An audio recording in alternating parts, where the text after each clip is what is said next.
மத்தேயு எழுதின சுவிசேஷம் 7ஆம் அதிகாரத்திலே 24ஆம் வசனத்தில் வாசிக்கிறோம். ஆகையால் மத்தேயு 7:24 ஆகையால் ஆகையால் நான் சொல்லிய இந்த வார்த்தைகளை கேட்டு இவைகளின்படி செய்கிறவன் எவனோ, இவைகளின்படி தேவனுடைய வசனத்தின்படி தேவனுடைய வார்த்தையின்படி செய்கிறவன் எவனோ அவனை கன்மலையின் மேல் தன் வீட்டை கட்டின புத்தியுள்ள மனுஷனுக்கு ஒப்பிடுவேன். அவன்தான் கன்மலை மேலே கட்டுகிற புத்தியுள்ள மனுஷனாய் இருப்பான் என்று வேதம் சொல்லுகிறது. கர்த்தருடைய பிள்ளைகளே, இன்னைக்கு புத்தி உள்ளவர்கள் தங்களுடைய இருதயத்தை எதன் மேல் வைப்பாங்க? வசனத்தின் மேல் வைப்பாங்க. வசனத்தின் மேல் வைக்கிறவர்கள் தங்களுடைய நித்தியத்தை எதன் மேல கட்டுவாங்க? கன்மலை மேல கட்டுவாங்க. என்னைக்குமே பார்த்தீங்கன்னா, எங்க கம்பெனி மாதாவரத்தில் இருந்தனால சொல்றேன், அது ஃபுல்லா மணல் பூமி. ஒருவனை விட்டா, டேய் ஒரு 4க்கு 4 5 அடி பல்லடுனா ஒரே நாள் எடுத்து முடிச்சவங்களா இருக்கிறாங்க அந்த நாட்களில். 4க்கு 4 5 அடி. அப்பெல்லாம் ஜேசிபிலாம் கிடையாது. எடுக்கணும்னா ஒரு ஆள், ஒரு சித்தாள் இருந்தாமா மண் எடுத்து போடும். மண்ணை கட கட கட கட கடன்னு நோண்டிடுவாங்க. ஒரு தென்னை மரம் குழி எடுக்கணும்னா கட கட கடன்னு நோண்டிடுவாங்க. 3க்கு 3 4 அடி ஆழம் தென்னை மரத்துக்கு குழி வைக்கணும்னா ஒரு நாளைக்கு ஒரு 2-3 எடுத்துருவாங்க. ஏன்? மணல் பூமி, மடமடன்னு வேலை முடிச்சிடலாம். ஆனா இதே போய் ஒரு மலை மேல கட்டணும்னா கொஞ்சம் தூரம் மண் இருக்கும், அதுக்கப்புறம் உள்ள என்ன வந்துடும்? பாறை வந்துடும். அந்த பாறையை அந்த காலத்தில் கையிலேயே உடைச்சாங்க. இப்போ வந்துருச்சு மிஷின், ஏர் கம்ப்ரஸர் போட்டு என்ன பண்ணுறான், உடச்சி எடுத்து கொதிரி எடுத்துருது. ஒன்றும் பெரிய கஷ்டம் இல்லை. ஆனால் பாருங்க, அங்கே மலை மேலே வீடு கட்டுறது வந்து சாதாரணமான கிடையாது. எல்லா பொருளும் எங்கேருந்து வரணும்? கீழேன்னா மேலே வரணும். கீழே மண் 30,000னா மேலே 55,000 ரூபாய். எல்லா பொருளும் வேலை அதிகம். ஆனால் கட்டி முடித்ததுக்கு அப்புறம் பாருங்க, அந்த வீடு கட்டுற முகம் எப்படி இருக்கும்? அப்பாடா, ஏ அப்பா. அந்த மலை மேல கொஞ்சம் குளிர் இருக்கும். நம்ம ஊரு கொத்தனாரு காலை 9 மணிக்கு வருவார். ஆனா அந்த தேசத்துல, அந்த குளிர் பட்டணத்துல அவன் 11 மணிக்கு தான் வருவான். வர வழியில மழைன்னுவான், குளிர்னுவான், மேகம் மூடிச்சுன்னுவான். சாயங்காலம் 3-4 மணிக்கெல்லாம் போயிடுவாங்க. சார் சிறுத்தை இருக்கு சார், கழுதை இருக்கு சார், மழை இருக்கு, ஐயோ எங்க வீட்டு மேலே ஏறணும். 3 மணி 3:30 மணிக்கு மேலே யாரும் செய்ய மாட்டாங்க. 11 மணிக்கு வரும், 3-4 மணிக்கெல்லாம் போயிடுவாங்க. இது நான் கண்ணால பார்த்த காரியத்தை சொல்றேன். அருமையான தேவ ஜனமே, என்னைக்குமே நம்ம வாழ்க்கையில செலக்ட் பண்ற காரியம் தெரியுமா? Easy going. கஷ்டம் இல்லாம எது இருக்கோ அதை எடுத்துக்கிறது. கொஞ்சம் கஷ்டம் வந்துடக்கூடாது. ஆண்டவரே, இந்த கஷ்டத்திலிருந்து நீங்க எனக்கு உதவி செய்யுங்க ஆண்டவரே. அது அந்த அடுத்த வசனம் சொல்லுது, புத்தி இல்லாதவன் தன் வீட்டை எங்க கட்டுகிறான்? மணல் மேல் கட்டுகிறான். புத்தி உள்ளவன் எங்க வீட்டை கட்டுகிறான்? கன்மலையில கட்டுகிறான். ஒரு சின்ன பிரச்சனை வந்தா உடனே ஐயோ எனக்கு இது ஒத்து வராது, ஐயோ இது வேணாம். ஒரு சின்ன பிரச்சனை வந்துடக்கூடாது. குடும்பத்தில் ஒரு சின்ன காரியம் நடந்துடக்கூடாது. நடந்தா ஐயோ கூப்பாட பார்த்து ஐயோ வேணாம் வேணாம். உடனே கணவன் மனைவிக்குலாம் இப்பெல்லாம் பாருங்க, ஒரு சின்ன பிரச்சனை வந்தா டிவோர்ஸ்ன்றாங்க. அதுக்கப்புறம் விளையாட்டுக்கு சொன்னன்றாங்க. நீ ஒரு தடவை வாயிலிருந்து டிவோர்ஸ்ன்ற வார்த்தை வந்துட்டால் அந்த ஆவி ஒரு நாள் உன் வாழ்க்கையிலே அது நிச்சயம் நிறைவேறும் என்று எழுதி வச்சுங்க. நீ எனக்கு வேணாம் போ அப்படி சொல்ற கணவன் மனைவிக்குள்ள நான் சொல்றேன், தீர்க்க தரிசனமா சொல்றேன், கர்த்தர் வச்சிருக்கிற ஆசீர்வாதத்தை நீங்க ஒரு நாளும் பெற்றுக்கொள்ளவே முடியாது. அந்த கசப்பாகிய வேர் உங்களுக்குள்ள வாழ்க்கையில் இருக்கிறபடினாலே ஏன் ஒரு சின்ன கஷ்டத்தை கூட என்ன செய்ய முடியல, சகிக்க முடியல. இன்னைக்கு விசுவாசிகளுக்கு சகிக்கிற தன்மை குறைஞ்சி போச்சு. உலகத்தானுக்கு அதான் இருக்குது, சகிக்கிற தன்மை இல்லைங்க. ஏன் சகிக்கிற தன்மை இல்லை? அவன் புத்தியுள்ளனா இல்லை, கண்மலை மேல கட்டப்படல. லைஃப் எப்போதுமே ஜாலியா இருக்கணும், எப்பவுமே ஆட்டம் பாட்டமா சிறகை வச்சு இப்படி பறந்துனே இருக்கணும், அப்படியே ஜாலியாக இருக்கணும், எப்போ வேணாலும் சர்ச்சுக்கு வரலாம், எப்போ வேணாலும் வரலாம், கம்யூனியன் எப்போ வேணாலும் இஷ்டத்துக்கு எடுக்கலாம், வராமல் போகலாம், எப்படி வேணாலும் இருக்கலாம். புத்தி இல்லாதவன் கட்டின மணலிலே கட்டின வீடை போல. ஆனால் புத்தியுள்ளவன் கடிந்து கொள்ளுதலை ஏற்றுக்கொள்கிறான். புத்தியுள்ளவன் கடிந்து கொள்ளுதலை வெறுக்க மாட்டான். வேத வசனம் வாக்குத்தத்தங்களை காட்டிலும் சீர்படுத்துவத காரியத்தை தான் பரிசுத்த வேதாகம் அதிகமாய் சொல்லிக் கொண்டிருக்கிறது. நீங்கள் சுத்திகரிக்கப்பட்டிருக்க வேண்டும், பரிசுத்தமான வாழ்க்கை வாழ வேண்டும், நீங்கள் இயேசுவை போல வாழ வேண்டும் என்றுதான் ஆண்டவர் உடைய வார்த்தை சொல்லுகிறது. இந்த பரிசுத்த வேதாகம் கர்த்தரின் மெய்ப்பராய் இருக்கிறார், நான் தாழ்ச்சி அடைவேன் என்றுதான காரியத்தை இன்னைக்கு எங்க வீட்டில் இருக்க குட்டி பாப்பா கூட சொல்லுது. எல்லாரும் சொல்லிடுவோம், ரொம்ப சந்தோஷம், அட்லீஸ்ட் அதுவாது தெரியுத. அந்த தெரிந்த வார்த்தையை நீங்க தியானம் பண்ண ஆரம்பிங்க. தியானம் பண்ணுங்க, சொல்லுங்க.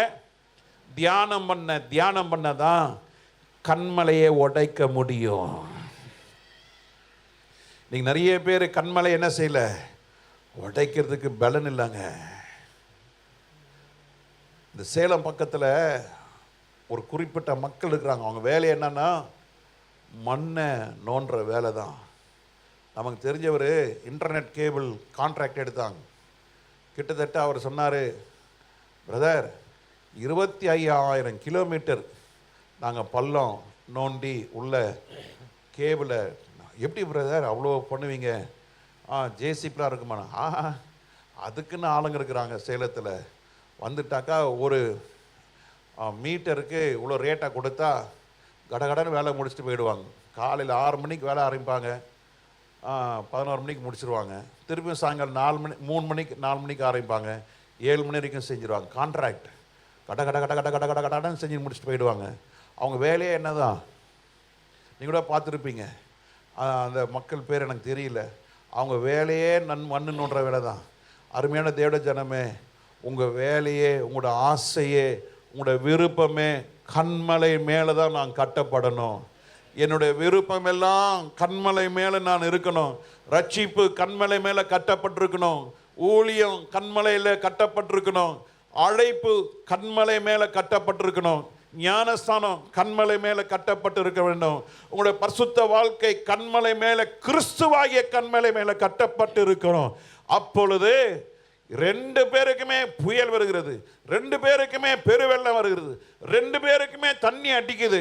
கண்மலை மேல கட்டப்பட்ட வீடு நிற்கிறது, மணல் மேல் கட்டப்பட்ட வீடு அது இல்லாமல் அட்ரஸே இல்லாம போகுது. இன்னைக்கு எத்தனை பேர் ஞானஸ்தானம் லிஸ்ட் எடுத்து பார்த்தீங்கன்னா ஆச்சரியமா இருக்குங்க. நான் சூடு சொர்ண வெட்கம் இல்லாம சொல்றேன், 60% 70% பேர் கனி இல்லாமல் இருக்கிறாங்க. ஆனால் ஞானஸ்தானம் எடுத்துருக்குறாங்க. என் கையால் ஞானஸ்தானம் கொடுத்தேன்னு சொல்கிற பதிலாக ஞானஸ்தானம் பெற்றவர்கள் 30% பேர் சபையில் இல்லை, போயிட்டாங்க. ஏதோ ஒரு காரணம். அவர்கள்லாம் கட்டப்பட தங்களை என்ன செய்யலை, ஒப்பு கொடுக்கல. இப்பெல்லாம் ஞானஸ்தானம் வந்திருக்கிறீங்க. என் வேலை ராஜன் பிறகு தான் நான் தான் சொன்னேன், 3 கிளாஸ் வரலாட்டினா உங்களுக்கு ஞானஸ்தானம் கிடையாதுன்னு. நீங்கள் வரலாட்டினாலும் பரவாயில்ல, நீ ஞானஸ்தானம் நான் கொடுத்துட்றேன். நீங்களாச்சு கத்துறாச்சு, நான் அதுக்கெலாம் நான் விரும்பலை. அன்றைக்கி கூட கேட்டாங்க, என்ன பாஸ்டர் எல்லா சர்ச்சிலையும் போனால் உடனே கொடுத்துட்றாங்க, இனிமேல் நானும் கொடுத்துட்றேன். நான் கொடுக்க மாட்டேன். நான் ஒரு பிரதருக்கு நான் இருக்கா சொல்லிடுறேன், நான் அவங்களுக்கு ஆர்டினேஷன் பண்ணிடுறேன், அவங்க உங்களுக்கு கொடுப்பாங்க. நீங்கள் சபைக்கு ஒழுங்காக வந்து ஒழுங்காக கிளாஸ் அட்டன் பண்ணால் நான் கொடுக்குறேன். இல்லை உங்களுக்கு உடனே ஞானஸ்தானம் ஒன்றுன்னா இருக்கிறாங்க பிரதர் எல்லாம் பின்னால் உட்காந்துருக்காங்க பாருங்கள் வரிசையா. அவங்கள வச்சு கொடுத்துருங்க, எல்லாம் கொடுத்துருவாங்க. எல்லாம் முக்கிய எல்லாம் இந்த வாழைக்காவை கடலை மாவில் முக்கிய எடுக்கிற மாதிரி கொடுத்துருவோம். அதுக்கப்புறம் இந்த ரத்தப்பள்ளி எங்கள் மேலே இல்லை, ஆனால் கனி கொடுக்கல. நீ மணல் மேலே கட்டப்பட்ட வீடு, காற்று அடித்த உடனே அது இல்லாமல் போய்விடுகிறது. அதனால் கர்த்தருடைய பிள்ளைகளே, நீ கட்டினது வெந்து போனால் நீ கூலி பெற மாட்டாய். அக்கினி வந்து சோதிக்கும், சோதனை வரும், போராட்டம் வரும், நிந்தனை வரும், அவமானங்கள் வரும், போராடலாம் திட்டுவான். என்னை திட்டாதவங்க யாரா இருக்கிறீங்களாங்க? பாஸ்டர் உங்களை நான் திட்டினதே இல்லை, நான் எல்லாமே நல்லதாக எடுக்கணும், கை தூக்கின எல்லாம் தூக்கிடுவீங்க. ஆனால் எனக்கு தெரியும், ஐ நோ தட். ஆனால் வெளியே சொல்ல மாட்டேன். பிரைஸ்லாம், நானும் பிரைஸ்லாம். நான் உள்ளுக்குள்ளே என்ன இருக்கு? கசப்பு, கோபம். அதான் நான் சொன்னேன்ல, இயேசு கிறிஸ்து கூட யார் இருந்தா அந்த கணக்கு இருக்க தான் செய்யும் சபையில். இயேசு கிறிஸ்துவே சொன்னார், கடைசி காலத்தில் நீங்கள் என்ன செய்யப்படுவீர்கள்? காட்டி கொடுக்கப்படுவீர்கள், உங்களை பகைப்பார்கள். இன்னொன்று கேட்குறேன், ஜெபராஜ் பிரதர் மேலே எத்தனை பேருக்கு கசப்பே இல்லை? கொஞ்சம் கை தூக்குன்னு சொன்னால் எல்லாரும் தூக்கிடுவீங்க. சில பேர் ஜெபராஜ் பிரதர் பார்த்தாலே கோபம், இல்லாத மனுஷன் பண்றார். சுய சாகலையா? சுய சாகலை. என்ன கேட்டாருன்னா, லேட்டாக வர, ஏன் லேட்டாக வரீங்க தான் கேட்பார். தப்பா? அப்படி இல்லைங்க. கண்மலை மேலே கட்டப்பட்டவன், சுயம் என்ற காற்று வீசும், இச்சை என்ற காற்று வீசும், பாவ சோதனை என்ற காற்று வீசும். எனக்கு என்ன வருத்தம், நான் சர்ச்சில் பல முறை சொல்கிறேன், டேய் இந்த கேர்ள் ஃப்ரெண்ட் வேலைலாம் வேணாம், ஏய் இந்த பாய் ஃப்ரெண்ட்லாம் வேணாம். கூட்டி கழிச்சு பார்த்தா அங்கே தான் நிற்கிது. இது எனக்கு ரொம்ப மனம் வருத்தமாக இருக்கு. சின்ன வயசுல நாங்கள் ஒன்றா படித்தோம், நான் பழகிட்டோம். இது விளங்காதியா? விளங்காது. நீ அமர்ந்துரு, முதல்ல நீ வேலையில் செட்டில் ஆகு. நீ படிப்புக்கு கடன் வாங்கினல்ல, உங்கள் அம்மா அவங்க அப்பா கடன் வாங்கி தானே உன்னை படிக்க வச்சாங்க. முதல்ல அந்த கடனை அட. எஜுகேஷன் லோனு வாங்கி கொடுத்தாங்களே அதை அட. அதுக்கப்புறம் பாஸ்டர்கிட்ட கேளு, பாஸ்டர் ஜெபம் பண்ணுங்க பாஸ்டர், நல்ல ஒரு பெண்ணுக்காக ஜெபம் பண்ணுங்க, நல்ல ஒரு பையனுக்காக ஜெபம் பண்ணுங்க. ஜெபம் பண்ணுறோம், எல்லாம் பண்ணுறோம், லேட் ஆகும், ஆனால் பெஸ்ட்டாக கர்த்தர் வந்து நிறுத்துவார். அல்லேலூயா சொல்லுங்க. லேட்டாக வரும், ஆனால் இன்னைக்கு காதல் என்ற ஒரு குறுக்கு பாதையில் போய் சீக்கிரமாக அவங்க கல்யாணம் முடிக்கணும்னு சொல்லி காதல் என்ற வலையில விழுந்து ஏதோ ஒன்று கட்டிக்கிட்டு ஏதோ ஒன்று போட்டு அதை கொத்திக்கிட்டு அதை வாழ்ந்துட்டு இருக்கிறாங்க. தலையில் அடிச்சு அடிச்சு அழுகுறாங்க. ஒழுங்கா அரேஞ்ச் பண்ண மேரேஜே ஒட்டிக்கோ பிடிச்சிக்கோன்னு இருக்குது. என்ன பண்றது?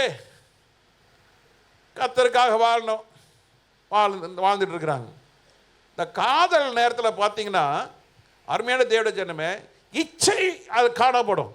அந்த இச்சை இருக்கும் பொழுது நீ மணல் மேல கட்டின வீடு போல இருக்கும். நீ மணல் மேல கட்டின குடும்பம் இச்சையோ பண தேவையோ பொருளாதார காரியங்கள் வரும் பொழுது அந்த வீடு என்ன செய்யாது? அந்த வீடு என்ன செய்யாது? நிற்காது. அதனால இந்த காலை வேளையிலே கர்த்தருடைய நாளிலே நீங்கள் வெட்கப்பட்டு போகாதபடிக்கு நீங்கள் எப்படி இருக்க வேண்டும்? ஸ்திரப்பட்டவர்களாக இருக்க வேண்டும். ஸ்திரமா இருக்கணும். சொல்லுங்க, ஸ்திரமா இருக்கணும். எப்படி இருக்கணும்? உங்க குடும்ப உறவு ஸ்திரமா இருக்கணும். உங்க சபையில பாஸ்டருக்கும் விசுவாசிக்கும் நல்ல ஸ்திரமா இருக்கணும். மற்ற விசுவாசிகளோட நல்ல ஸ்திரமா இருக்கணும். சில பேர் என்னெல்லாம் சில பேர் பார்க்கறதே இல்லைங்க. நான் இப்ப பின்னால போயிடுவாங்க. அதெல்லாம் ஸ்திரம் இல்லாத கேஸு. முன்னெல்லாம் ரொம்ப வருத்தப்படுவேன், இப்பெல்லாம் நான் வருத்தப்படுறது இல்லை. ஏதோ ஒரு துக்கம் பாவம் அவங்களுக்கு, அதை நான் சட்டே பண்ணுறதில்ல. போ வருது பெருசு, போ கேட்டுட்டு போ, அப்படிதான் நான் நினைப்பேன். நான் இப்போ அப்படி நினைக்கிறது இல்லை. பாவம் நினைப்பேன், பாவம் என்னவோ என்ன கஷ்டமோ அப்படி மாற்றிக்கிட்டேன் நான். ஆனால் அப்படியே ரொம்ப வருத்தமாக இருக்கணும். நைட்டு உட்காந்து தூங்குறோம்ல, அதை யோசிப்பேன். இந்த யோசிக்கும் போது இதெல்லாம் என்ன ஆகுனா தூக்கம் வர விடாது. இப்போ அதெல்லாம் விட்டேன் நான். கர்த்தருக்கு பிரியமானவர்கள், தேவன் மேலே சார்ந்து இருக்கிறவர்கள் ஒருவரை ஒருவர் என்ன செய்வாங்க?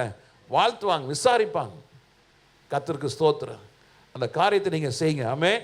கர்த்தர் நல்லவர். அப்போ ஞானம் உள்ளவர்கள் கண்மலையில் மேலே தங்கள் வீட்டை கட்டும் பொழுது அது என்ன வந்தாலும் அசையவே அசையாத நிற்கிறவன், தளராம நிற்கிறவன் கர்த்தருடைய நாளில் என்ன செய்யப்பட மாட்டாங்க?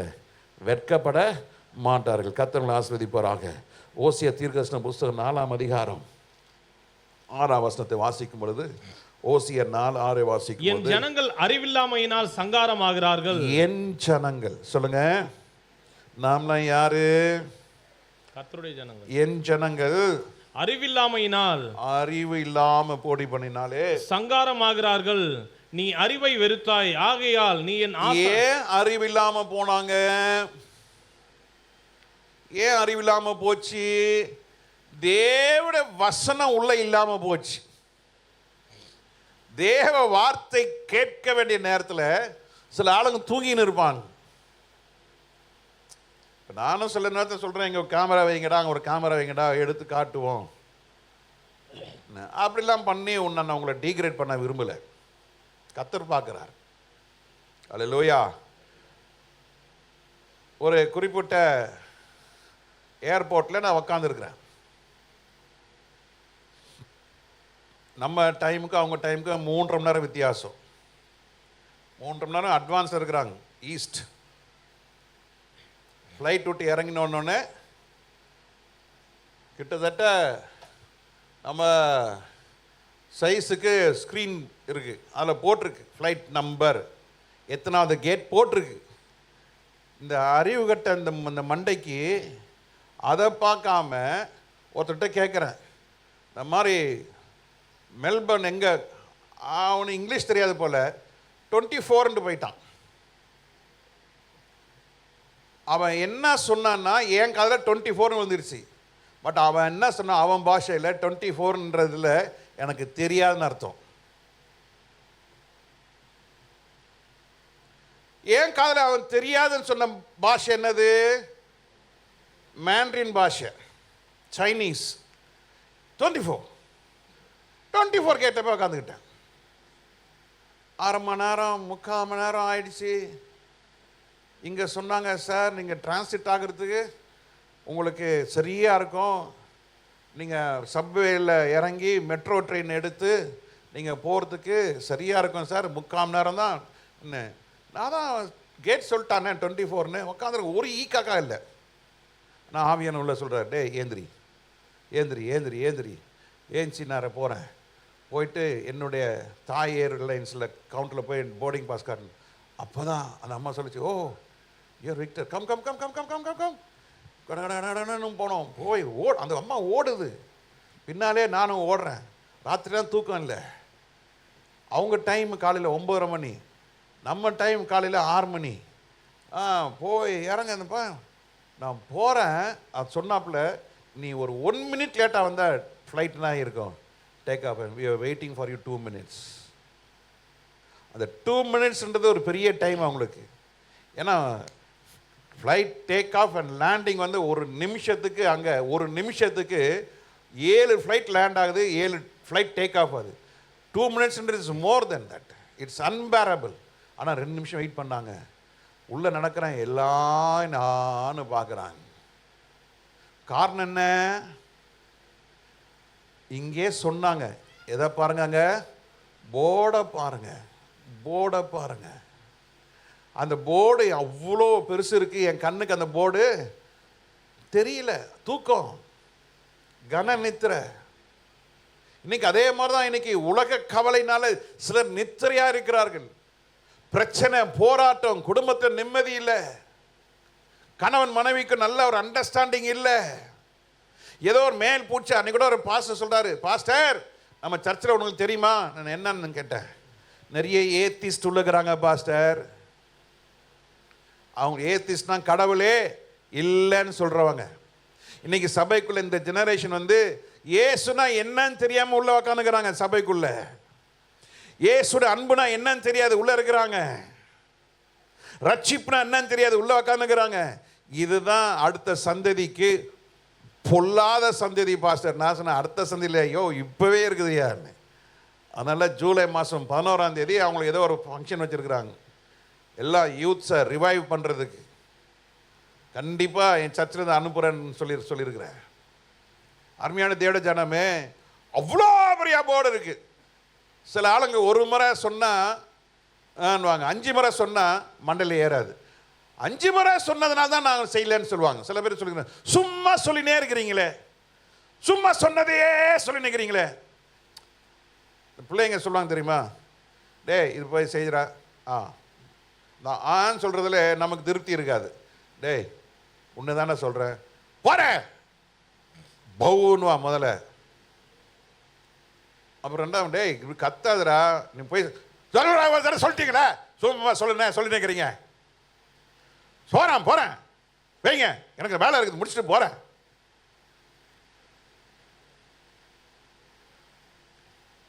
இந்த மாதிரி பிள்ளைங்கிட்ட நம்ம வாழ்ந்துன்னுக்குறோம்.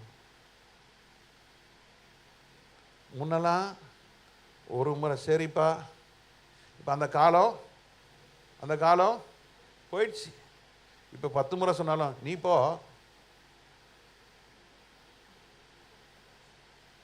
நான் இப்போலாம் போக முடியாது, சாயங்காலம் தான் போவேன். மாறி போயிடுச்சு. ஏன் மாறிச்சு? வசனம் இல்லை, தேவன் கொடுக்க வேண்டிய மரியாதை இல்லை. அப்பா அம்மாவுக்கு மரியாதை கொடுத்தா தான் சபையில் மரியாதை இருக்கும். சபையில் மரியாதை கொடுத்தா தான் அப்பா அம்மா கொடுக்க முடியும். சில வாலிபுல ஏன்டா வரல. அப்போ ஏன் வரலன்ற கேட்குறது, அந்த காலத்தில் நாங்களாம் சபைக்கு வரலன்ற காரியத்தை 10 வருஷத்தில் ஒரு முறை தான் வரும். ஞானஸ்நானம் எடுத்து 46 வருஷம் ஆச்சு. 46 வருஷமும் கர்த்தர் கிருபையில் தாழ்மையாக சொல்கிறேன், ஒரே ஒரு முறை தான் நான் கர்த்தருடைய பந்தியை நான் மிஸ் பண்ணேன். 2 ஞாயிற்றுக்கிழமை தான் நான் போகலை. ஒரு வருஷத்துக்கு 52 சண்டே, 46 வருஷம் கணக்கு போடுங்க. 2 சண்டே தான் நான் போகல. ஒரு சண்டே எனக்கு ஆண்டவருக்கு ரொம்ப போராட்டம் இருந்துச்சு. நான் வரமாட்டேன், கடவுள் இல்லைன்னு எழுதிட்டேன். இன்னொரு சண்டே பயங்கர ஃபீவர், பயங்கரமான ஃபீவர். ஒரு வெள்ளிக்கிழமை மத்தியானம் ஆரம்பிச்சிது, வந்து படுத்தது தான். ஞாயிற்றுக்கிழமெல்லாம் கண்ணை கூட திறக்க முடியல. ஆனால் வீட்டில் எல்லாரும் போயிட்டாங்க. இந்த காலத்தில் பாருங்க பார்க்கலாம், சும்மா ஒருத்தனுக்கு வயிற்றால போச்சுன்னா வீட்டில் 4 பேர் உட்காந்து இருப்பாங்க. ஏன் வரல? பிள்ளைக்கு ஒரே வயிற்றால பாஸ்டர், அதுக்கு 4 பேரா? ஆமாம், என்ன பண்ணுறது, அவன் இதாக ஆகி போயிடுச்சுன்னா ஒன்றும் சாக மாட்டான். அப்போ எங்கள் அப்பா அந்த நேரத்தில் அவ்வளோ முரட்டு, வீடை பூட்டி சாய் எடுத்துகிட்டு போயிட்டார். அவனுக்கு ஏதோ ஒரு ரொட்டியும் பால் வச்சுட்டு வாமான்ட்டார். முடிஞ்சு போச்சு. அவங்க எல்லாம் முடிச்சுட்டு சாயங்காலம் 5:30 மணிக்கு எங்கள் அம்மா மாத்திரம் வந்துட்டு கூட யாரோ கூப்பிட்டு வந்தாங்க. பார்த்துட்டு எப்படி பாருக்கான்னு கேட்டு 10 நிமிஷம் திருப்பியும், அப்பா உன்னை முடிஞ்சா சாயங்காலம் வர சொன்னாங்க. அப்பா எப்படி முடிஞ்சா, அந்த கண்டிப்பு தாங்க இன்றைக்கி நாங்கள் நல்லா வச்சுருக்குறாங்க. எங்கள் தகப்பன் கற்றுக் கொடுத்த காரியம், ஞாயிற்றுக்கிழமை காலையில் ஆராதனைக்கு போயிட்டோம். காலையிலையும் போனோம், சாயங்காலம் போனோம். அடுத்த நாள் பரீட்சை, புக்கை தூக்கிட்டு பூட்டி அடிச்சிட்டாரு, ரோட்டில் போய் விழுந்தது. அடுத்த நாள் SSLC பரீட்சைங்க, போ சர்ச்சுக்கு, நீ ஒன்றும் படித்து கிழிக்க வேணாம், போ. கற்றுக் கொடுத்தார். சர்ச்சுக்கு டைம் போனோம், லேட்லாம் கிடையாது. அவர் ஒரு 1/2 மணி நேரம் முன்னால் போவார். போகும்பொழுது சர்ச்சுக்கு குடிக்கிற தண்ணி சர்ச்சில் கிடையாது. அதனால் எங்கள் வீட்டில் இருந்து 3 கேன் தண்ணி, 20 லிட்டர் 60 லிட்டர் தண்ணியை காரில் ஏற்றணும். ஒருத்தல ஏற்ற முடியாது. அது 20 லிட்டரில், சாரி, அது 40 லிட்டர் கேன், வெள்ளை கேன். அந்த காலத்தில் MRFல அந்த ட்ரம் இருக்கும், 40 லிட்டர் ட்ரம். அதை வாங்கிட்டு வந்து ஒரு 6 கேன் வச்சுருப்பார். சர்ச்சில் ஒரு 3 கேனு, வீட்டில் ஒரு 3 கேன். அது ஷண்டிங் ஆகிட்டே இருக்கும். அதெல்லாம் ஏற்றிட்டு 9:30 மணிக்கு சர்ச்சு, 8 மணிக்கு வீடை பூட்டுவார். 3/4 மணி நேரம் ஆகும், மெதுவாக தான் ஓட்டுவார். போயிட்டு போகிற வழியில் ஏதாவது ஒன்று வாங்குவார். என்ன வாங்குவார், யாருக்காவது வாங்குவார், அது மனசில் வச்சுருப்பார், சொல்ல மாட்டார். எல்லாம் வாங்கி பையில் வச்சுட்டு கரெக்டாக 8:50க்கு 8:45 உள்ள சர்ச்சில் இருப்போம். உட்காந்து ஜன்னல்லாம் க்ளீன் பண்ணிருக்கா, தொடச்சிருக்கா, ஃபேனெல்லாம் ஓடுதா, லைட்லாம் எரியுதா, எல்லாத்தையும் பார்ப்பார். பார்த்துட்டு ஒழுங்காக அவர் முழங்கால் போட்டு ஜெபம் பண்ணிகிட்டு இருப்பார். சர்ச் பாட்டு ஆரம்பித்தோடனே குச்சி எடுத்துகிட்டு வெளியே போயிடுவார். வெளியே ஓடுறது விளையாடுறது எல்லாத்தையும் அடித்து உள்ளே பருவார். லேட்டாக வந்தால் கேட்பார், ஏன் லேட்டாக வரீங்க? அப்பா பார்த்தோன்னே நடுங்குவாங்க. இப்போ நடுங்கிறதா? நம்ம தான் நடுங்க வேண்டியதாக இருக்குது. ஏன்டா லேட்டாக வந்தேன்னு கேட்டக்கூடாது. ஏன்? அறிவில்லாமல் இருக்கப்படினால. கண்டிக்கிறாங்களேன்ற சந்தோஷம் இல்லைங்க இன்னைக்கு, கண்டிக்கிறாங்க என்ற கோபம். அந்த கோபம் எதனால் வருகிறது? இப்போ பாருங்க, நான் பிள்ளைங்களாம் முகத்தை பார்க்குறேன், பாதி பேர் தான் வசனத்தை கேட்குறாங்க, அடுத்த பாதி எங்கேயோ ரிங் ஆகிட்டு இருக்கு, ரவுண்ட் அடிக்குது, காற்று அடிக்கிறதுன்னு சொல்லுவாங்க. நாங்கள் நான் அவன் காற்று விட்ற வேண்டான்னுவாங்க. காற்று விட்றேன்னா கோமாவில் உட்காந்துருப்பாங்க. அப்படி இருக்கக்கூடாது, கவனமாக கேளுங்க. ஓசியா 4:6 என்ன சொல்லுது? என் ஜனங்கள் அறிவில்லாமையினால் சங்காரமாகிறார்கள். அறிவில்லாம போச்சு, அவளுக்குள்ள என்ன இல்லை? வேத வசனம் இல்லை, வசனத்து மேல இன்ட்ரெஸ்ட் இல்லை, தாகம் இல்லை. இந்த பிரசங்கம் என்பது ஒரு சண்டே சர்வீஸ்ல ஒரு ஒரு பாட்டு, சீக்கிரம் முடி, ரொம்ப கஷ்டமா இருக்கு அப்படின்னு சொல்ற சந்ததி உள்ள சர்ச்சைக்குள்ள வந்து ரிசிப்போம். ஸ்டான்லி என்னன்னு ஒருத்தர் இருந்தார், ஆர் ஸ்டான்லி, சிஸ்டர் சாரா நாரோஜ், அவங்கெல்லாம் கர்த்தருடைய வார்த்தையை பேச ஆரம்பித்தாங்கன்னா 2-2.5 மணி நேரம் அக்னியா இருக்குங்க. சண்டே மத்தியானம் 4-4:30 முடிப்பாங்க. ஒரு நாளைக்கு எங்கள் அப்பா போய் கேட்டிருக்காங்க, ஏம்மா தங்கச்சி என்னம்மா? அப்போ அங்கே ஒரு சீஃப் இன்ஜினியர் இருந்தார், அவர் பேர் மறந்து போச்சு, ரயில்வேல இருந்தார் அவர். அப்போ அவர் சொன்னார் எங்கள் அப்பாவை பார்த்து, அண்ணா அபிஷேகம் பெற்றீங்களாண்ணா? எங்கள் அப்பா அபிஷேகம் பெறாதவர், பெறணும் நாங்கள், அதனால தானே பிரச்சனை உங்களுக்கு ன்ட்டார். எங்கள் அப்பாவுக்கு ஒரு மாதிரி ஆகி போயிடுச்சு. ஏம்மா அது ஏதோ ஒரு 2 மணிக்கு முடியுமா? அப்போ அவர் சொன்னார், சீஃப் இன்ஜினியர் சொன்னார், ஏன்னா அபிஷேகம் பெற்றுங்கண்ணே 5 வரைக்கும் நடத்த சொல்லலாம். நாங்களாம் என்னடா முடிஞ்சிருச்சு 4 மணிக்கெலாம் முடியுதே, அப்படியே கஷ்டமாக உக்காந்துருப்போம். அந்த ஞாயிற்றுக்கிழமை வரும்போது அவ்வளோ சந்தோஷமாக இருக்கும். காலையில் 9:30 மணி 10 மணிக்கு ஆரம்பிப்பாங்க ஆராதனை. பாட்டு பாடி பாடி பாடி பாடி பாடி பாடி கர்த்தருடைய வார்த்தையை சொல்லி சொல்லி சொல்லி அந்த அந்த பிரசங்கமும் கிடையாது, அந்த ஆராதனையும் கிடையாதுங்க. கிடிகாரதோ செகண்ட் வரைக்கும் ஓடுது, 22:45 காட்டுது. நீங்கள் அது மாதிரி மெத்தட்ஸ் அடாப்ட் பண்ணிட்டோம். அதனால தான் ஆவிக்குரிய வாழ்க்கையில் என்ன இல்லை, அறிவு இல்லாமல் போனபடினாலே அவர்கள் என்ன செஞ்சாங்க? சங்காரமான, சீர்பட முடியல, ஸ்திரப்பட முடியல, ஒழுங்குபடுத்த முடியல. ஒழுங்குபடுத்தலான்னு பார்த்தா எங்களுக்கு ஊழியக்காரன் எங்களுக்கு ஹார்ட் வீக்காக போயிடுது. போனோம் 15ஆம் தேதியே போயிருக்கல, ஆனால் பல காரியங்கள்னால போகலை. சரி இந்த மாதமாவது கட்டாயம் போய் தான் ஆகணும்னு நிர்பந்தம் வந்துருச்சு. ஏன்? பிஸ்னஸ் பண்ணும்போது ஒரு பிரச்சனை இல்லைங்க, சபை நடத்த போல் தான் இவ்வளோ பிரச்சனைங்க. பிஸ்னஸில் 300 பேர் இருந்தாங்க, கீழ்படியிலன்னா தூக்கி ஒரே வார்த்தை என்கொயரி வச்சு தூக்கி வெளியே வச்சுருவோம், அவ்வளோதான், முடிஞ்சு போச்சு. உங்களை யாரா நான் என்கொயரி பண்ண முடியுமா? ஏன்? கர்த்தருக்கு பயப்படுற பயம் இல்லை சபையில். கண்டித்து எதாவது பேசுனா கோபம் தான் வருது வழிய, பாஸ்டர் எதுக்காக சொல்றாருன்னு சிந்திக்கிற கெப்பாசிட்டி இல்லை. அதனால தான் அறிவில்லாமல் போயிடுச்சு. அறிவில்லாமல் போனபடினா என்ன செய்தார்கள்? சங்காரமானார்கள். அருமையான தேவனுடைய ஜனமே, 30 வருஷம் 40 வருஷம் 50 வருஷம் என்ன போல 50 வருஷம் இயேசுவை நான் சொந்த ரட்சகராக ஏற்றுக்கொண்டு 50 வருஷம் ஆச்சு. எத்தனை வருஷம் ஆனாலும் ஒருத்தர் உன்னை சீர்படுத்தும் பொழுது, எங்க மூத்த போதர் அடிச்சிருக்காருங்க, அடிக்கும் போது நான் கோச்சிட்டு வரல, திட்டுவாரு, மூஞ்சில துப்புவாரு.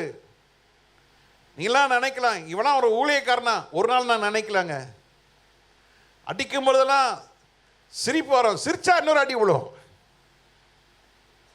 ராஸ்கல் இப்படிதான் சொல்லுவார், படுவா திட்டுற நீ என்ன சிரிக்கிற? அவர் சிரிச்சா நாங்களாம் சிரிக்கணும், அவர் அழுதா நாங்களாம் அழுணும். அவர் என்ன சொல்றாருன்னு எங்களுக்கு புரியாது, கோபத்தில் ஏதாவது ஒன்று சொல்லுவார், செய்யலன்னா அடி பொழக்குன்னு விழும். கையில் என்ன இருக்கோ அதை அடிச்சிருவார் ஊழியக்காரர். ஆனால் அபிஷேகம் பெற்றவருங்க வாரா வாரா வாரா வாரா வாரா ஞானஸ்நானம் ஜனங்க எடுத்துக்கிட்டே இருப்பாங்க. அவருக்குள்ள ஒரு விசேஷத்தை ஆவியை கத்தர் வச்சிருந்தார்.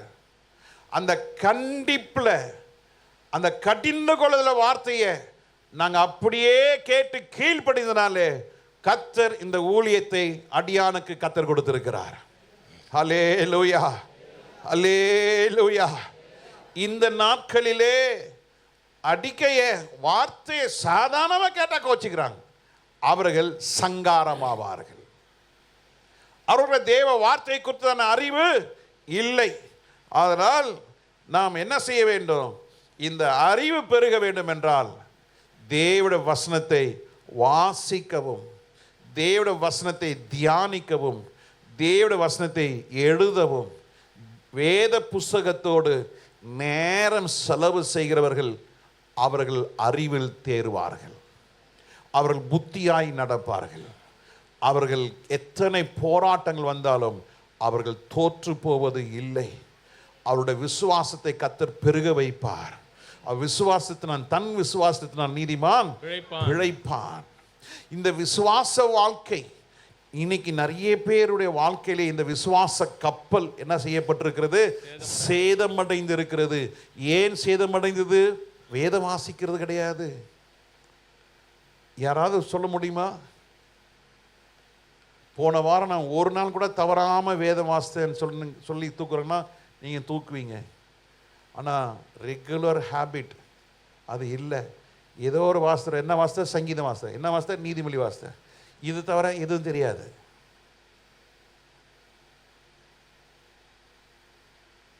ஏன் அவலட்சணமான நிலைமை? அதான் சொன்ன அன்னைக்கு அப்பா அம்மா ஒரு இடத்த வாங்கி வீடை கட்டிட்டாங்க. அடுத்த தலைமுறை அந்த வீட்டை விற்கிறதுக்கு வராங்க. அப்பா எப்போ சாவான்னு காத்துனுக்கிறாங்க. ஏன்னா அந்த வீட்டை விற்று ஜாலியாகிறனால கெட்டகுமாரன் போல தான் பங்கை வாங்கிட்டு அப்பா அம்மா சொல்கிறதெல்லாம் கேட்கறது கிடையாது. ஏன்னா அப்பா அம்மா நல்ல காலேஜில் படிக்க வச்சு கடனை வாங்கி சொத்தை விற்று பிள்ளைய படிக்க வச்சுட்டாங்க நல்ல காலேஜில். இவர் படிச்சிட்டாரு, இப்போ 2 கொம்பு வந்துடுச்சு, இப்போ நல்ல அறிவு வந்துடுச்சு, புத்தி வந்துடுச்சு. இப்போ அவர் நினச்சதெல்லாம் குதிப்பார், ஆடுவார். அப்பா அம்மாவை அற்பமாக எண்ணுவார். எங்கள் அப்பனுக்கு பிழைக்க தெரிலன்றான் ஒருத்தன். எங்கள் அம்மாவுக்கு என்ன செய்யணும்னு தெரியாது, அதெல்லாம் படிக்காதவன். எங்கள் அம்மா எவ்வளோ கீழ்த்தரமாக இன்னைக்கு சந்ததி பேசிகிட்டு இருக்காங்க தெரியுமா? ஏன்? அவனுக்குள்ள வேத வசனம் இல்லை, தேவனுக்கு கொடுக்குற பயம் இல்லை. கர்த்தருக்கு பயந்தால் தான் பெற்றோரை கனப்படுத்துவாங்க. கர்த்தரை கனப்படுத்துகிறவன் தான் பெற்றோருக்கு கீழ்ப்படிவாங்க. இன்னைக்கு பயமும் இல்லை, கீழ்ப்படிதலும் இல்லாமல் இருப்பதனால தான் உங்கள் காலத்தில் ஒரு இடத்த வாங்குங்க பார்க்கலாம். இந்த டீச்சர்ஸ் காலையில் குளத்தூர் இடம் வாங்குங்க, ஒரு சதுரடி கூட உங்களால் வாங்க முடியாது.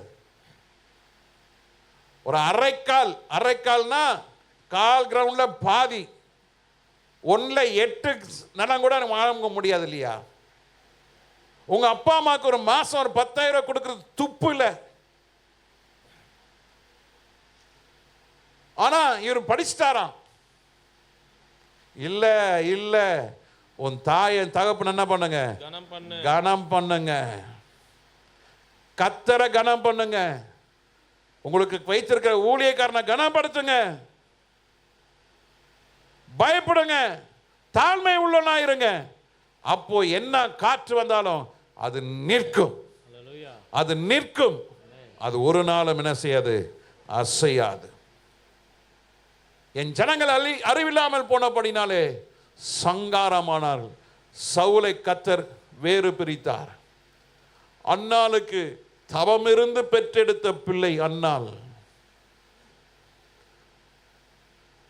அன்னாளுடைய சக்களத்தினுடைய உபத்திரவம் தாங்க முடியல. அவள் போய் அழுறா.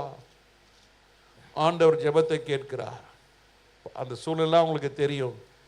ஏலி பேசின பேச்சு கொஞ்சமா நெஞ்சமா, ஆனாலும் அன்னாள் நிற்கிறா பாருங்க. அதுதான் ஆண்டவருடைய மேலுள்ள அன்பு. என்ன யார் என்ன சொன்னாலும் நான் கிடையாது. சோர்ந்து போகாம இருப்போமானால் நீ ஏற்ற காலத்தில் அறுப்பாய், ஏற்ற நேரத்தை அறுப்பாய். நீங்க அறுப்பதற்கு பலனும் இல்லை, அறுப்பதற்கு தெரியவும் தெரியல. ஆனால் ஞாயிற்றுக்கிழமை கோயில் வந்து விழுந்துடும், தொம்முன்னு வந்து விழுந்துடும். போன வாரம் என்ன மெசேஜ் தெரியாது, என்ன ரெஃபரன்ஸ் தெரியாது. உங்கள் கையில் எல்லாம் டைரி இருக்குல்ல, எழுதுறீங்கல்ல, டைரி இல்லையா? எல்லாம் மெமரியா? ஆ சரி, சண்டே வந்து என்ன பார்த்தோன்னே என்ன சொல்லிட்டு போவாங்க, எல்லா ரெஃபரன்ஸ் சொல்லணும். சரியா? ஃபஸ்ட்டு எனக்கு ஞாபகம் இருக்குது, எனக்கு ஞாபகம் இருக்குது. அந்த ரெஃபரன்ஸ் எல்லாம் எழுதி வச்சு நீங்கள் ராத்திரி தூங்குறதுக்கு முன்னால் அந்த ரெஃபரன்ஸ்லாம் திறந்து வச்சு பைபிளை வச்சு ஜெபம் பண்ணுங்க. ஒவ்வொரு குறிப்புக்காக அந்த ரெஃபரன்ஸை கையை வச்சு ஜெபம் பண்ணுங்க. உங்களை கர்த்தர் உயர்த்துறாரா இல்லையா பாருங்க. ஆண்டோட கரம் உங்களோட இருக்குதா இல்லையான்னு பாருங்க. துபாயில் நிறைய பேருக்கு வேலை போயிடுச்சுன்னா கேட்டேன், என்ன உங்களுக்கு எப்படி இருக்குன்னு. அங்கிள் அது ரொம்ப பெரிய ஆச்சரியம். நான் அந்த புது கம்பெனியில் ஜாயின் பண்ணி இப்போ தான். அவர் அடிக்கடி நான் பிரச்சனத்தை சொல்லுவேன். ஒருத்தர் அடிக்கடி வேலையை விட்டுட்டு போயிட்டே இருப்பார், தாவிக்கிட்டே இருப்பார். அது மாதிரி இங்கே தாவி ஒரு ஜெர்மன் கம்பெனியில் சேர்ந்தார். அந்த குண்டு போடுறானோடனே அங்கே ஜெர்மன்காரெலாம் எல்லாம் ஓடி போயிட்டானுங்க. இருக்கிற எல்லா அமெரிக்கன்ஸு, பாகிஸ்தானு எல்லாரும் லே ஆஃப் கொடுத்து வீட்டுக்கு அனுப்பிச்சிட்டாங்க. ஆனால் இவரை மாத்திரம் பாருங்கள், ஆண்டவர் கொடுத்த பெரிய கிருபை. இன்க்ரிமெண்ட்டும் கொடுத்து சம்பளமும் கூட கொடுத்து, நீங்கள் ஆஃபீஸ்க்கு வர வேண்டாம், டே டு டே காரியத்தை நீங்கள் ஃபாலோ பண்ணுங்கள், வீட்டிலே இருங்கன்னு சொல்லிட்டு போயிட்டானுங்க. இப்போ அவர் ஃப்ரீ ஃப்ளைட்டில் வராரு. ஆண்டவர் செய்கிறாரா இல்லையா? ஆண்டவர் செய்கிறாரா இல்லையா? நான் அவங்க கூட வீட்டில் ஒரு நாள் உட்காந்து சாப்பிடும்போது நான் சொன்னேன், டெய்லி கணவன் மனைவியை கையை பிடிச்சி ஜெபம் பண்ணுங்க, ஆண்டவர் அற்புதம் செய்வார். நேற்று அதான் சொல்கிறார், அங்கிள் நீங்கள் சொன்னதை நாங்கள் கீழ்ப்படுகிறோம் அங்கிள், கர்த்தர் செய்கிறாரு. கணவன் மனைவி கையை பிடிச்சி ஜெபம் பண்ணுறவங்க ஆண்டவர் உங்களை உயர்த்த ஆரம்பிப்பார். அண்ணா ஜெபம் பண்ணா கர்த்தர் பிள்ளையை கொடுத்தார். பிள்ளையை கொண்டாந்து எங்கே விட்டாங்க? ஆலயத்தில் விட்டாங்க. இப்போ பிள்ளை வளர்ந்து வருது. ஒரு பிராயம் வந்தோடனே ஆண்டவர் கூப்பிட்றாரு, சாமுவேலே சாமுவேலே. எங்கே போய் நிற்கிறான்? ஏலிகிட்ட போய் நிற்கிறான். ஏலி என்ன சொல்கிறாரு? அப்போ அந்த ஏலி சொல்லணும்ல, டேய் சொல்ல மாட்டியே. ஏலி சொன்னாரா? சொல்லலை. போய் படுத்துக்க போ. ரொம்ப நல்லா இருக்குல்ல? எல்லா சாயங்காலம் வீட்டில் இருந்துருங்க, ஈவினிங் சர்வீஸ் கிடையாது. சொல்கிறது ரொம்ப நல்லா இருக்குல்ல? இல்லை, ஈவினிங் சர்வீஸ் வந்தாலும் நல்லையே சொல்லுங்க பார்க்கலாம். மீதெல்லாம் எங்கே? ஆளே இல்லையா? இன்றைக்கி தெரியாதுங்க, இன்றைக்கி தெரியவே தெரியாது. ஆண்டு வருகையினால் ஐயோ அந்த பாஸ்டர் சொன்னாரே நான் செய்யலையே, அன்றைக்கி வருத்தப்படுது. That will be too late. என் ஜனங்கள் அறிவில்லாமல் போனபடினாலே அவர் என்ன செஞ்சாங்க? நான் ரொம்ப எதிர்பார்த்தேன், இந்த ஞானசனம் எடுக்கிறவங்களாவது சாயங்காலம் சர்வீஸ் வரலன்னா பரவாயில்ல, எங்கள் வேலை நாங்கள் கொடுத்துட்றோம். எங்கள் வேலை உங்களுக்கு எக்ஸம்ஷன். எல்லா பிள்ளைங்களும் இங்கே தான் இருக்குது. ரொம்ப எதிர்பார்த்தேன் வருவாங்கன்னா, வரல, பரவாயில்ல. விளையும் பயிர் மொனையிலே தெரியுது, இது அவ்வளோதான்னு தெரியுது. ஆனால் என்ன பண்ணுறது, ஊழியக்காரன் நாங்கள் சொல்கிறோம், சிலது கஷ்டமாக இருக்கும். இதுதான் உண்மை. காலையும் மாலையும் வேலையும் கர்த்தரை. காலையும் மாலையும் அந்த சந்ததியில் தான் எங்கள் சந்ததிங்க. அடி அடி தான். எங்கள் அக்காவுக்கு நாளைக்கு கல்யாணம், முந்தின நாள் கொடுத்தாரு எங்கள் அப்பா பலாருன்னு. அந்த காலத்தில் ஒரு ரீத்தின் வேல் வச்சுருப்பாங்க, அது ஒரு குடும்பத்துக்கு ஒன்று இருக்கும். அது சிங்கப்பூர் போகிறவங்க, அமெரிக்காவில் வருவாங்க, வாங்கி வந்து வச்சுருப்பாங்க. அது அப்படியே சர்க்குலேஷன் ஆகிட்டே இருக்கும். அப்போ எங்கள் அக்கா என்ன கேட்டாங்க, அப்பா ஒரு புதுசாக ஒன்று வாங்கிக்கலாமே. ரெண்டாவது முறை கேட்டாங்க, அம்மா இருக்கிறத போடுமா. மூணாவது முறை கேட்டாங்க, ஏய் இன்னும் ஞாபகம் இருக்கு. கண்டிப்பு இருந்ததுங்க. நீ கண்டிச்சா என்ன சொல்கிறாங்க, வீட்டு விட்டு ஓடி போவேன். நானும் சொன்னேன் தான். எங்கள் அப்பா ரெண்டாவது நாள், தம்பி போல, பெட்டியில் எடுத்து வச்சுருக்கேன், போப்பா.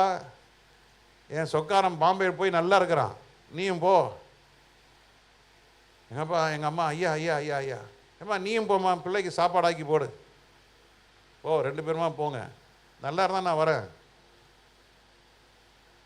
இப்போ நான் தற்கொலை பண்ணி போகிறேன். டேய் திடீர்னு பண்ணாதடா, வாடா, உனக்கு கடைசி என்ன ஆசைன்னு சொல்லு, அப்போ எல்லாம் உனக்கு வாங்கி கொடுக்குறேன், நல்லா சாப்பிட்டு கயிறு வாங்கி தரேன், வீட்டில் மாத்திரம் போட்டுறாத, வேற எங்கேயாவது போய் போட்டுட்டு போடா போ. உண்மையாக சொல்கிறேன். இது இந்த பிளாக்மெயிலாம் வேணாம். வீட்டுட்டு ஓடி போ, நல்லா இருந்தா வா, கெட்டு போயிட்டா வராத. இப்படி சொல்ற பெற்றோர் இருக்கிறீங்களா? வேணாம், அந்த கதையை வேணாம். உழைங்க, உண்மையா இருங்க, கர்த்தரை தேடுங்க, வசனத்தை வாசிங்க, ஊழியக்காரர் சொல்றதை செய்யுங்க, நீங்க ஸ்திரமா இருப்பீர்கள். எப்பக்கம் போராட்டம் வந்தாலும் நீங்க நிலைச்சு நிற்பீங்க. அல்லேலூயா. என் ஜனங்கள் அறிவில்லாமல் போனபடினாலே சங்காரமானார்கள். லூக்கா 14:17 வாசிக்கிறோம். தன் ஊழியக்காரனை நோக்கி அழைக்கப்பட்டவர்களிடத்தில் போய் எல்லாரும் என்ன செய்யுங்க, ஆயத்தமாய் இருக்கிறவரை விருந்து வேளையில் தன் ஊழியக்காரனை நோக்கி நீ அழைக்கப்பட்டவரிடத்தில் போ, எல்லாம் ஆயத்தமாய் இருக்கிறது, வாருங்கள் என்று சொல்லென்று அவனை அனுப்பினான். அவர்கள் எல்லாரும் போக்கு சொல்ல தொடங்கினார்கள். ஒருவன் ஒரு வயலை கொண்டேன். என்ன சொல்ல சொன்னாங்க? சாக்கு போக்கு. எல்லாம் சேர்ந்து சொல்லுங்க. தமிழ் தெரியாதா? இந்தியில் என்ன சொல்றது பிரதர்? தெலுங்குல என்ன சொல்றது? சாக்கு போக்கு. மலையாளத்தில் என்ன சொல்றது? ஷாஜி பிரதர் மலையாளத்தில் பறையோ சாக்கு போக்கு, எஸ்கியூஸ், பிளேம்ஸ். என்னது மலையாளத்தில்? தெலுங்குல என்னது? ஆரம்பர் ஏமி செப்பண்டி சாக்கு. தமிழில் பேசின சாக்கு, கூவும் போட்டால் தெலுங்கு சாக்கு. ஏயா சாயங்காலம் ஈவினிங் சரி சொல்ல சாக்கு போக்கு. ஜெபத்துக்கு ஏன் வரல? சாக்கு போக்கு. ஆனால் இதுவே ஒரு ஃபங்க்ஷன் வைங்களேன், ஒரு ஒரு சாயங்காலம் ஒரு செலிப்ரேஷன் வைங்களேன், வரதான் செய்யுது. நம்ம சர்ச்சு விசுவாசிங்க கல்யாணம் நடக்குதுல்ல, பார்த்தா முழு சபை அங்கே தான் நிற்கிது. ஏன் அந்த மாதிரி ஈவினிங் சர்வீஸ் வரதில்ல? ஏன் ஈவினிங் ஒரு பைபிள் ஸ்டடி வச்சா வரதில்ல? சாக்கு போக்கு. இந்த சாக்கு போக்கு சொன்னவன் எவனுமே என்ன செய்யல,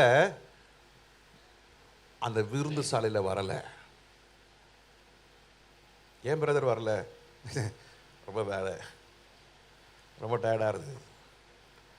அந்த சாக்கு போக்கு சொன்னவன் ஒருத்தன் சொல்கிறான், நான் எருது வாங்க போயிட்டேன். இன்னொருத்தன் சொல்கிறான், ஒரு வயலை கொண்டேன், நான் வயலை வாங்கி நிலத்தை வாங்கியிருக்கிறேன். இன்னொருத்தன் சொல்கிறான், ஒரு பெண்ணை விவாகம் பண்ணினேன். பெண்ணை விவாகம் பண்ணிட்டானாயா? இது எல்லாமே பாருங்க உலகத்துக்குரிய காரியம் தான் இருக்குது. ஒருத்தன் எதை வாங்க போயிட்டான்? கார் வாங்க போயிட்டான், பைக் வாங்க போயிட்டான், டெலிவரி எடுக்க போயிட்டான். இன்னொருத்தன் என்ன பண்ணியிருக்கிறான்? நிலம் வாங்கிட்டான், வீடு கட்டுறேன், நிலம் வாங்கி வீடு கட்டுறான். அது அது ஒரு காரணம். இன்னொருத்தன் என்ன சொல்கிறான்? பெண்ணை விவாகம் பண்ணேன். கல்யாணம், ஃபங்க்ஷன், செலிப்ரேஷன் போயாச்சு. ஒருத்தன் கூட ஆவிக்குரிய காரியத்தை சொல்லலை, வியாதியாக இருந்தேன்னு சொல்லலை. உலகத்தில் இன்னைக்கு நிறைய விசுவாசிக்கு எதுக்கு பின்னால் போயிட்டுருக்காங்கன்னா, ரிக்ரேஷனில் போயிட்டுருக்கு வண்டி. எதில்? ரிக்ரேஷன், பொழுதுபோக்கு. இதை வெளியே சொல்லாமல் என்ன சொல்கிறது? ரொம்ப டயர்ட் பாஸ்டர், நான் வரையில் கைவிடப்படக்கூடாது ஐயா. அம்மா வரையில் கைவிடப்படக்கூடாதுல்ல அம்மா. அப்பா பார்க்கணும்ல, முகமுகமாக பார்க்கணும்ல. கத்தர் கொடுத்த இந்த உயிர்த்தெழுந்த நாள் இல்லை, இந்த நாளிலே நாம் கத்தருக்கு உண்மையாக இருப்போமானால் கத்தர் அந்த விருந்து சாலையிலுக்குள்ளே கொண்டு வந்து, நமக்கு விருந்து சாலை எங்கே? மத்திய ஆகாயத்தில். மத்திய ஆகாயத்தில் விருந்து சாலையில் கத்தர் நம்மளை கொண்டு வந்து நிறுத்தி அவரே பரிமாற போகிறார். அவருடைய கையால் நம்ம விருந்து உண்ண போகிறோம். எத்தனை பேர் விசுவாசம்? எத்தனை பேருக்கு அதை வாஞ்ச? அதில் நாம் காணப்பட வேண்டும். ஹல்லேலூயா. 1 கொரிந்தியர் 15 அதிகாரம் 51 வசனத்தை வாசிக்கும் பொழுது 1 கொரிந்தியர் 15:51 இதோ ஒரு ரகசியத்தை உங்களுக்கு ஒரு அறிவிக்கிறேன். ரகசியத்தை அறிவிக்கிறேன். நாம் எல்லாரும் நித்திரை அடைவதில்லை. நாம் எல்லாரும் நித்திரை அடைவதில்லை. ஆகிலும் கடைசி எக்காலம் தொனிக்கும் போது கடைசி எக்காலம் தொனிக்கும் பொழுது ஒரு நிமிஷத்திலே ஒரு இமைப்பொழுதிலே நாம் எல்லாரும் மறுரூபமாக்கப்படுவோம். எல்லாரும் மறுரூபமாக்கப்பட போகிறோம். இந்த மறுரூபமாகிற கூட்டம் யாரு? ஆலயத்தில் ஸ்திரமாயிருந்தவர்கள், ஆவிக்குரிய வாழ்க்கையிலே அசைவில்லாதவர்கள். ஒரு இமைப்பொழுதிலே, ஒரு நிமிஷத்திலே எல்லாரும் என்ன செய்யப்பட போகிறோம்? மறுரூபமாக்கப்பட போகிறோம். இதே ஒண்ணு அதே 52 வசனத்துல வாசிக்கிறோம். எக்காலம் தொனிக்கும் அப்பொழுது மரித்தோர் அழிவில்லாதவர்களாய் எழுந்திருப்பார்கள். அப்போ யார் எழுந்திருப்பார்கள்? மரித்தோர் அழிவில்லாத யார் எழுந்திருப்பார்கள்? ஸ்திரமா இருந்தவர்கள், சீரா இருந்தவர்கள். அறிவில்லாமல் போனவர்கள் என்ன செய்ய முடியாது? எழுந்திருக்க முடியாது. புத்தி இல்லாதவன் எழுந்திருக்க முடியாது. புத்தியுள்ளவன் ஸ்திரமாயிருப்பான். ஸ்திரமாயிருக்கிறவர்கள் எக்கால சத்தம் கேட்கும். எக்கால சத்தம் கேட்கும் பொழுது ஒரு நிமிஷத்திலே, ஒரு இமை பொழுதிலே அவர்கள் எல்லாரும் என்ன செய்வார்களா? மறுரூபமாக்கப்படுவார்கள். 52 வசனத்துல வாசிக்கிறோம். எக்காலம் தொனிக்கும் அப்பொழுது மரித்தோர் அழிவில்லாதவர்களாக. யாருங்க? அழிவை இல்லாதவர்கள். உலகத்தோடு இருந்தவர்கள் அழிவை தெரிந்து கொண்டார்கள். புத்தியை விரும்பினவர்கள், கடிந்து கொள்ளுதலை ஏற்றுக்கொண்டவர்கள், ஸ்திரமாய் இருக்கிறவர்கள், அவர்கள் அழிவில்லாதவர்களாய் எழுந்திருப்பார்கள். நாம் எல்லாரும் மறுரூபமாக போகிறோம். அல்லேலூயா. இதே 1 தெசலோனிக்கர் 4:14 வாசிக்கும் பொழுது 1 தெசலோனிக்கர் 4:14 வாசிக்கும் போது ஏனெனில் கர்த்தர் தாமே ஆரவாரத்தோடும் பிரதான தூதனுடைய சத்தத்தோடும் எக்கால சத்தத்தோடும் தேவ எக்காலம் வானத்திலிருந்து இறங்கி வருவார். இது நிறைய பெரிய சப்ஜெக்ட். எக்காலத்தோடும் தேவ எக்காலத்தோடும். என்ன வாசிக்கிறோம்? பிரதான தூதனுடைய சத்தத்தோடு தேவ எக்காலத்தோடும் வானத்திலிருந்து இறங்கி வருவார். வானத்திலிருந்து இறங்கி வருவார். அப்பொழுது கிறிஸ்துவுக்குள் மரித்தவர்கள், கிறிஸ்துவுக்குள். இந்த யார்? இந்த கிறிஸ்துவுக்குள் இருந்த கூட்டம், ஸ்திரமாய் இருந்த கூட்டம், அசையாத கூட்டம், கோச்சிக்காத கூட்டம், கர்த்தருக்காக வாழணும்னு நினைச்ச கூட்டம், கர்த்தருக்காக வாழ்ந்து மரித்தாலும் மரண பரியந்தம் உண்மையா இருப்பேன் ஒப்பு கொடுத்த கூட்டம். இந்த கூட்டம் தான் கிறிஸ்துவுக்குள்ள இருக்கிற கூட்டம். மரித்திருந்தாலும் கர்த்தர் அவர்களை என்ன செய்வாரு? உயிரோடு எழுப்புவார். அல்லேலூயா. மரித்தவர்கள் முதலாவது உயிரோடு எழுந்திருப்பார்கள். ஆமென். இது நடக்க போகிறது. இந்த நாட்கள் இன்னும் எத்தனை நாட்கள் என்று சொல்ல முடியாது, எத்தனை வாரங்கள் என்று சொல்ல முடியாது, எத்தனை மாதங்கள் என்று சொல்ல முடியாது. ஆனால் ஒரு ஸ்திரீ கர்ப்பமாயிட்டால், தலைப்பிரசவம் அல்லது பிரசவ காலம் வந்துவிட்டது, மருத்துவர்களுக்கே தெரியாது எத்தனை மணிக்கு இந்த குழந்தை பிறக்கும் என்று தெரியாது. என்ன சொல்லுவாங்க? லேபர் வார்டு கூட்டு போகிறோம், பெயின் இருந்தால் நாங்கள் சொல்கிறோம். அந்த பிரசவத்துக்கு அந்த அந்த பெண்ணை உள்ளே கொண்டு போகிறாங்க. என்ன செய்கிறாங்க? மருத்துவர்கள் காத்து இருக்கிறாங்க.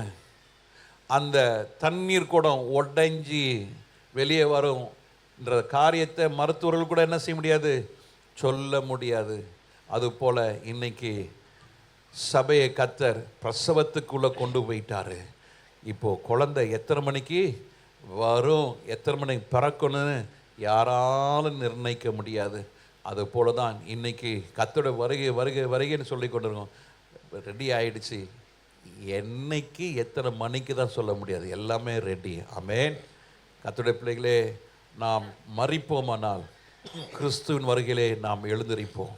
உயிரோடு இருப்போமானால், அசைவில்லாதவர்களாக இருப்போமானால் நாம் அவரை முகமுகமாய் சந்திப்போம்.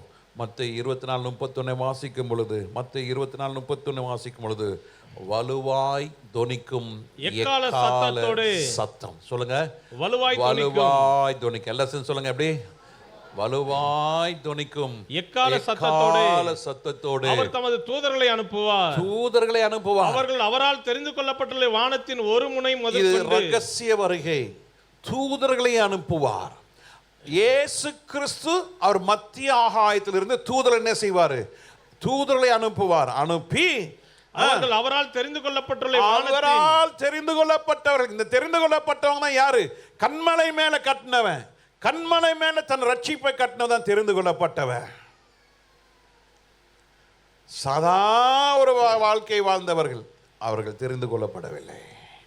தெரிந்து கொள்ளப்பட்டவர்கள் வானத்தின் ஒரு முனை முதற்கொண்டு மறுமுனை மட்டும் நாலு திசைகளிலிருந்தும் கத்த கூட்டி சேர்ப்பார். இந்த கூட்டி சேர்க்கிற கூட்டம் யாரு? ஸ்திரமாய் இருந்த கூட்டம், மரண பரியந்தம் ரட்சிப்பில் இருந்த கூட்டம், கனி கொடுத்த கூட்டம், சுவிசேஷ வேலை செய்த கூட்டம், நிந்தனை அவமானத்தை பெற்றுக்கொண்ட கூட்டம். முகத்தில் அரைஞ்சிருக்கிறேன், நான் வாங்கியிருக்கேன், என் முகத்தில் துப்பியிருக்காங்க, என் சட்டெல்லாம் கிழிச்சாங்க. ஆனாலும் இந்த ஊழியத்தை நான் விடலை. ஆனாலும் இயேசு வேணான்னு சொல்லி நான் போகலை. என்ன மிதிச்சாங்க என்ன, ஆனாலும் நான் இயேசுக்காக நிற்கிற இந்த பரிசுத்த வாழ்க்கையை கர்த்தர் கொடுத்திருக்கிறார். அதனால அடியும் உதயம்லாம் வாங்கினவன் சில விசுவாசிகள் சில கேள்விகளுக்கு என்கிட்ட பதிலே இருக்காது, கேள்வி கேட்பாங்க. இது வரைக்கும் நான் எந்த ஊழியக்காரன் நான் கேள்வி கேட்டது இல்லைங்க. எந்த ஊழியக்காரன் நான் கேள்வி கேட்டது கிடையாது. ஓபே. ஒன்னே ஒன்று சொல்வேன், பாஸ்டர் சாரி, என்னுடைய ஹெல்த் கண்டிஷனில் இந்த பொறுப்பு என்னால் செய்ய முடியல, மற்றபடி நான் உங்களுக்கு என்ன செய்யணுமோ நான் செய்கிறேன். செவ்வாய்க்கிழமை பாஸ்டர் ஃபெலோஷிப் இப்போயே சொல்லிட்டேன், என்னால் வர முடியல, sorry, I may be going to the checkup, excuse பண்ணிங்க. முன்னாலே சொல்லியாச்சு. எப்போ சொன்னேன்? மே மாதம் எண்டே சொல்லியாச்சு, ஜூன் மாதம் ஃபெலோஷிப் நான் வரமாட்டேன், எக்ஸ்கியூஸ் பண்ணிக்கோங்க. இப்போ எல்லாம் ஃபோனில் நேற்றுலலாம் உட்காந்து ஆல்மோஸ்ட் என்னெல்லாம் பேசணும் எல்லாத்தையும் கலந்து எல்லாத்தையும் என்னுடைய சஜஷன் நான் கொடுத்துட்டேன். நான் ஞானமுள்ளலாம் இருங்க, நினைச்சா செய்கிறது நினைச்சா விடுறது அப்படி இல்லை, அதுதான் கிறிஸ்துவ வாழ்க்கை. தெரிந்து கொள்ளப்பட்டவர்களை பூமியினுடைய 4 பகுதியில் என்ன செய்வார்? கர்த்தர் கூட்டி சேர்ப்பார். நீ தெரிந்து கொள்ளப்பட்ட லிஸ்டா, தெரிந்து கொள்ளப்படாத லிஸ்டா? கண்மலை மேலே கட்டப்பட்ட ரட்சிப்பா, மணல் மேல் கட்டப்பட்ட ரட்சிப்பா? ஞானஸ்தானம் கண்மலை மேலே நீ கொஞ்சம் சீக்கிரம் வரணும். நிறைய பேர் நினைக்கலாம், என்ன ரொம்ப பண்ணுறாரு இவர், நான் போய் இன்னொரு சர்ச்சில் போய் எடுத்துக்கலாமா? எடுங்க, தாராளமாக, ரொம்ப சந்தோஷம், ரொம்ப ரொம்ப சந்தோஷம்.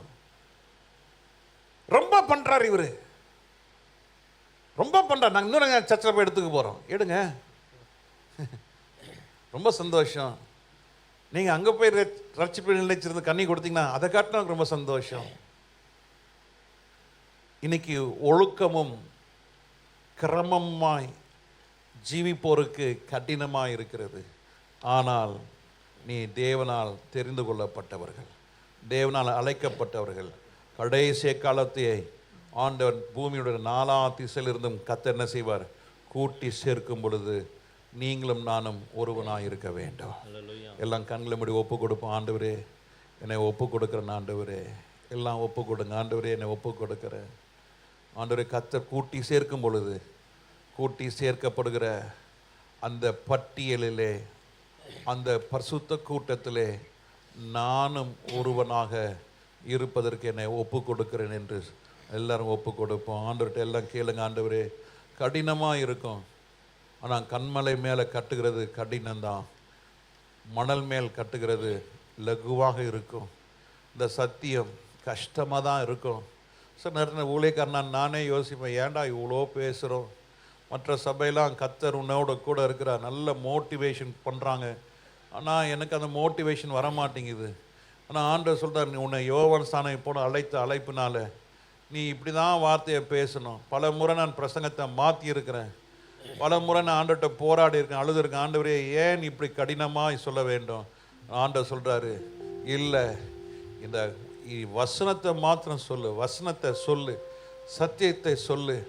இன்னைக்கு காலை நான் ஆராய்ஞ்ச வசனம், கிறிஸ்து இயேசுவுக்காய் நீ நற்கந்தகமாக இரு, ஆண்டவருக்கு நீ நற்கந்தமாக இரு. ஆண்டவர் தான் சபைக்கு சொல்கிறார், நீ பரிசுத்த நற்கந்தமாக இருக்கணும். கிட்ட வந்தால் இயேசுவை பார்க்கணும், உன்னை வாழ்க்கையில் இயேசுவை பிறர் பார்க்கணும். எங்கே போனாலும் சுவிசேஷம் சொல்லுங்கள், எங்கே போனாலும் ஆண்டோட வருகை கொடுத்து சிந்தித்து கொண்டு இருங்க. இந்த உலகத்துக்குரிய காரியங்களை நீங்கள் சிந்தியாதீங்க. உலகத்துடைய காரியங்களை வெறுக்க ஆரம்பிங்க. உலகத்துடைய காரியங்களை நேசிக்காதீங்க. அவைகள் உங்களை ஏமாற்றும்.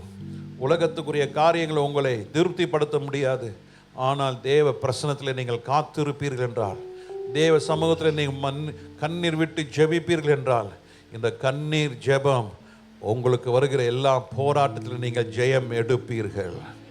உங்களுக்கு போராட்டங்கள் உண்டு, வேதம் சொல்ல உங்களுக்கு உபத்திரங்கள் உண்டு, ஆனாலும் நீங்கள் ஜெயம் எடுப்பீர்கள். உலகத்தின் முடிவு பரியந்தம் ஆண்டவருடைய கரம் உங்களோட கூட இருக்கும். வசனம் ஒரு விசுவாசிக்குள்ள இருக்கிற வரைக்கும் வசனம் அவனை புடமிட்டு கொண்டே இருக்கும். வசனம் அவனை உருவாக்கி கொண்டே இருக்கும். வசனம் அவனை உயர்த்தி கொண்டே இருக்கும். எல்லாரும் ஒப்பு கொடுத்தவர்களா எல்லாம் ஆண்டவர்கிட்ட கேளுங்க. ஆண்டவரே தகப்பனே, நான் ஸ்திரமாக இருக்க உதவி செய்யும். நான் அசைக்கிற நாணலை போல இல்லாதபடிக்கு எல்லாம் ஒப்பு கொடுங்க. எல்லாம் சின்ன பிள்ளைங்க, வாலிப பிள்ளைங்க எல்லாம் ஆண்டவரை நோக்கி இப்போ ஒப்பு கொடுங்க. ஆண்டவரே இயேசுவே, லோத்தின் மனைவியை போல நான் பின்னிட்டு பார்க்கக்கூடாது அப்பா. உலக ஆஸ்திக்காக, உலகத்துடைய மேன்மைக்காக, பரலோகத்தினுடைய ரகசியத்தை அறியாமல் நான் போயிடக்கூடாது. என் ஜனங்கள் அறிவில்லாமல் போனபடினாலே, உலகத்துக்குரிய அறிவு இருக்கிறது, ஆனால் பரலோகத்துக்குரிய அறிவு இல்லை, ஆவிக்குரிய ஞானம் இல்லை. எல்லாரும் ஒப்பு கொடுத்து ஜெபம் பண்ணுங்க. எல்லாம் ஒப்பு கொடுத்து ஜெபம் பண்ணுங்க. வாய் திறந்து பேசுங்க. ஆண்டவரே என்னை ஒப்பு கொடுக்குறேன் ராஜா, என்னை ஒப்பு கொடுக்குறேன் ஆண்டவரே. எல்லாரும் ஒப்பு கொடுங்க, எல்லாரும் ஒப்பு கொடுங்க. ஏதோ வந்தேன், ஏதோ லேட் ஆயிடுச்சு அப்படின்லாம் நினைக்காம உங்களோட சிந்தை கிறிஸ்து இயேசுவின் சிந்தையாக இருக்கட்டும். கிறிஸ்து இயேசுடைய வசனம் உங்களுக்குள்ள வாசமாக இருக்கட்டும். வெறுமையாய் வந்த நீங்கள் வெறுமையாய் போகக்கூடாது.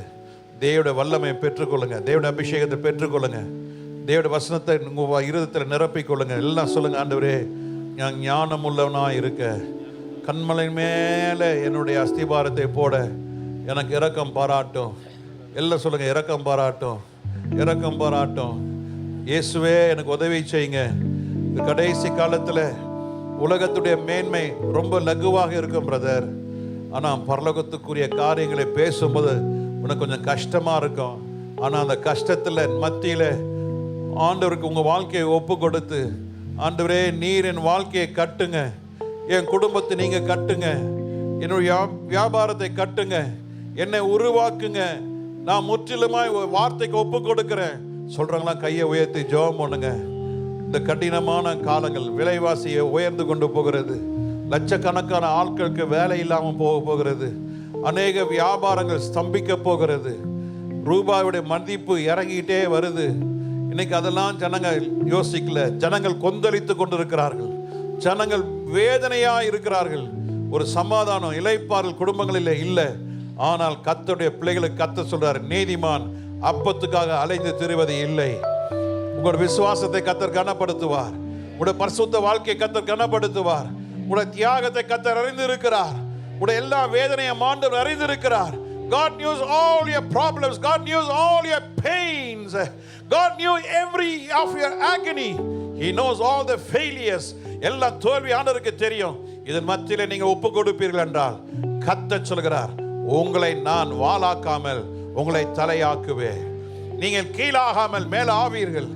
எதனால? வேத வசனத்தினாலே, வேத அறிவினாலே, விசுவாசத்தினாலே, தேவன் மேல வைத்த அன்பினாலே கர்த்தர் உங்களை மேன்மைப்படுத்துவார். கர்த்தர் உங்களை மேன்மைப்படுத்துவார். எத்தனை பேர் விசுவாசிக்கிறீங்க? ஹalleluya, ஹalleluya, ஹalleluya. நல்ல ஆண்டவரே, உம்மை துதிக்கிறோம். தேவ மகிமை, தேவ பிரசன்னம் தொடர்ந்து எங்களோடு கூட இருக்கட்டும். வார்த்தையினாலே நான் கட்டப்பட உதவி செய்யும். ஆண்டவருடைய வசனம் ஒன்றாய் தரையில் விழாதபடி காத்துக்கொள்ளும். இயேசு கிறிஸ்துவின் இனி நாமத்தில் ஜெபிக்கிற நல்ல பிதாவே, ஆமென், ஆமென், ஆமென். ஹalleluya.